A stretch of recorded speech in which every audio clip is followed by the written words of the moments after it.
We're just about to get ready for surgery on Muttley. We discovered that he's got a mass growing out of his gums, and we'll see that in just a minute. So what I'm doing right now is I'm getting ready for anesthesia. We're doing all kinds of things. We're giving him some medication to keep his heart going. We're getting his catheter in so he can get fluids and his antibiotics, and so we're preparing. So one of the things that we're going to be doing is we're going to be getting the drugs that we need to do, that we need to draw up rather, to anesthetize him. And vets have a big selection of different drugs that they can choose from depending on what they're going for, muscle relaxation or pain control or whatever. One of the things that I discovered doing all of the research for the cancer book that we're putting out is that some of these drugs are actually bad when we're looking at surgeries for cancer. And the thing that I discovered, which was an absolute shock, is that one of the drugs that we use, actually kind of a lot still in veterinary medicine and in dog surgeries, will increase the rate of spread after the surgery when we're doing tumor removals.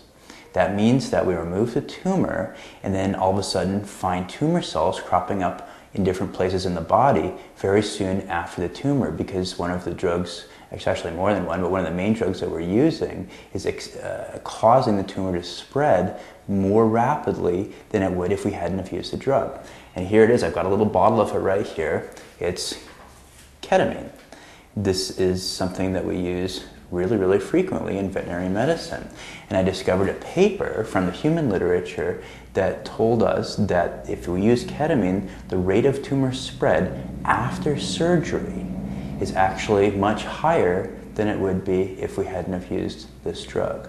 So from now on, I myself am not using this drug when we're doing any kind of surgery on tumors that look like they might be the kinds that will spread, because it has the potential to increase the rate of tumor spread.